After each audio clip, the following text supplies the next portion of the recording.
Hey there, folks. Welcome to my royal confessional, where I, Henry VIII, spill the tea on my 6 sensational spouses. Strap yourselves in for a journey through love, power, and a tad too much drama for my liking.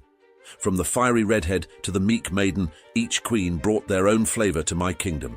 So grab your popcorn and settle in as I dish out the deets on my royal romances like never before. Picture this, way back in 1509, when I was just a sprout of 17 years old, I rocked up to the throne like, "Hey world, I'm King Henry VIII, ready to rule and drool." But guess what? 6 weeks later, I'm strutting down the aisle with Catherine from Spain, who used to be married to my big bro. Talk about a royal remix.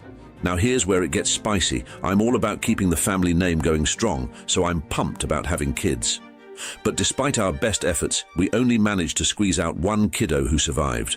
A little lady named Mary, born in 1516. Baby making is tough work, let me tell you. But hold on to your night helmets, because here's the kicker.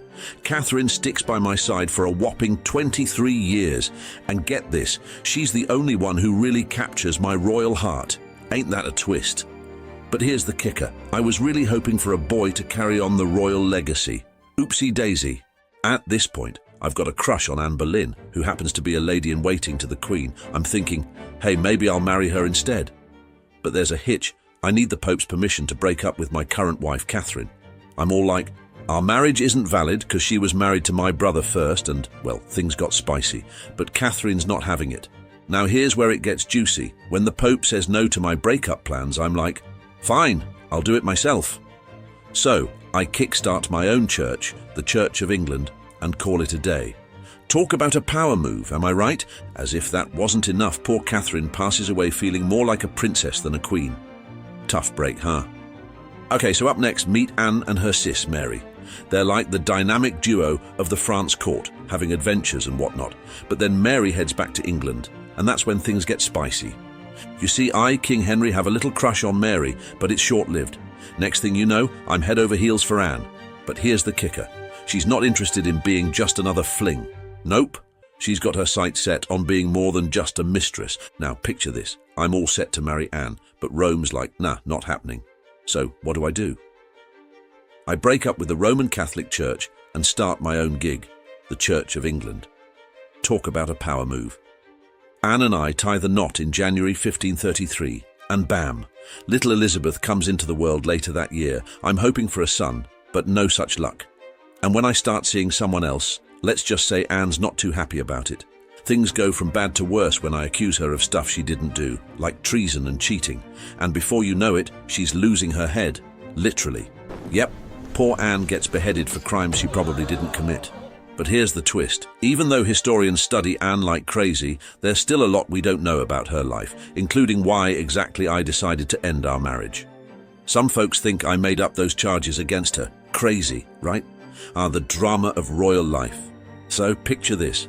I've just bid adieu to Anne, R.I.P. Anne, and guess who's next on my marriage radar? None other than Jane Seymour. Now Jane's not your average lady-in-waiting. She's got some serious family ties to both Catherine and Anne. They're practically like royal cousins, raised together and all that jazz. But here's where it gets interesting. When Jane catches my eye, Anne's not exactly thrilled. Nope, she's not one to just step aside quietly. They even have a few showdowns at court. Drama, drama, drama. But wait, there's more. On October 12th, 1537, Jane pops out a bouncing baby boy named Edward VI. Hooray! But alas, the poor thing. She passes away from some tricky birth complications a few weeks later. Talk about a roller coaster of emotions, right? Now, here's the sentimental part. At my request, Jane gets a royal burial next to yours truly at St. George's Chapel.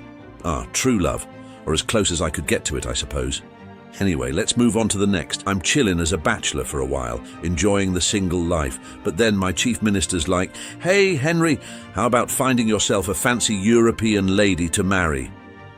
Enter Anne and Amelia, the sisters of Germany's Duke of Cleves. My minister's all hyped about this idea, so I'm like, sure, why not?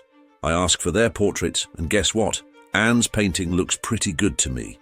Fast forward to January 1st, 1540, and Anne rolls up in England. But here's the kicker, she looks nothing like her picture. Talk about a royal shocker. I'm thinking, uh-oh, maybe I made a mistake. But since we're knee-deep in wedding plans, we just roll with it and tie the knot on January 6th, 1540. Now brace yourselves for the twist. Turns out Anne's not really my cup of tea. They even start calling her the ugly wife. Yikes. But Anne's a trooper and she's like, hey, no biggie, let's just call it quits. So 6 months later, we part ways, and she lives out her days in peace as the king's sister until she passes away in July 1557.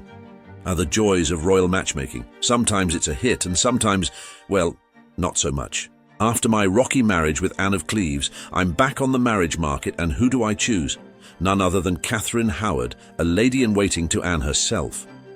Talk about keeping it in the royal circle, right? Now Catherine's a real firecracker and she's got me smitten. I'm all like, you're the best thing since sliced bread, my dear. And I shower her with gifts, calling her my rose without a thorn. Smooth, huh? But hold on to your hats, because here's where the drama kicks in. Less than a year into our marriage, whispers start swirling about Catherine being a little too friendly with other fellas. Uh-oh. Turns out, there's enough evidence to suggest she's been a bit too flirty, and that's a big no-no in royal land. So what happens next? Well, Catherine finds herself in hot water, accused of cheating and betraying me.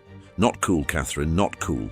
And before you know it, she's meeting her end at the Tower Green on February 13th, 1542. Talk about a royal scandal, am I right? Ah, the joys of love and drama in the royal court. In July 1543, I'm back in the marriage game. And who do I pick this time? None other than Catherine Parr, a spirited and smart widow. Now, Catherine's no ordinary lady. She's got spunk and brains to spare. But here's where things get interesting. When she starts showing interest in Protestantism, I'm like, hold up, that's not cool. And I even consider giving her the royal boot. But guess what? Catherine's a total boss lady, and she manages to avoid getting the axe. Instead, she brings peace and harmony to the court, all while being a super sweet stepmom to my kiddos. Talk about a royal rock star. Now here's the best part. Catherine isn't just any old queen. Nope, she's a game changer. She influences everything from how things roll at court to what we believe in. Plus, she's the one who convinces me to put my daughters, Mary and Elizabeth, back in line for the throne. Catherine passes away in 1548, just a year after I kicked the royal bucket myself. Ah, the adventures of love and power in the royal court. What a wild ride. Well, well, well, history buffs, time to bid adieu to the royal romances of me and my merry band of 6 wives. What a wild ride it's been. Talk about love, drama, and more twists than a pretzel factory. From Catherine to Catherine, yep, we had a few repeats, these ladies brought their A-game, shaping history like nobody's business. Whether they were fighting for love, power, or just trying to survive the wild world of Tudor England, they left their mark on my story and my heart. So here's a toast to Catherine, Anne, Jane, Anne. Yes, there were 2 of them. Catherine, round 2, and last but not least, Catherine Parr. They may have had their share of tragic endings, but let's remember them not just as wives of a king, but as fierce individuals who rocked their own show. Now, as I bid you adieu, I urge you to dive deeper into their tales. Trust me, you won't be disappointed. Until we meet again, keep those history goggles on tight, stay curious, and never forget to laugh along the way. Farewell, my merry band of history explorers, and don't forget to subscribe.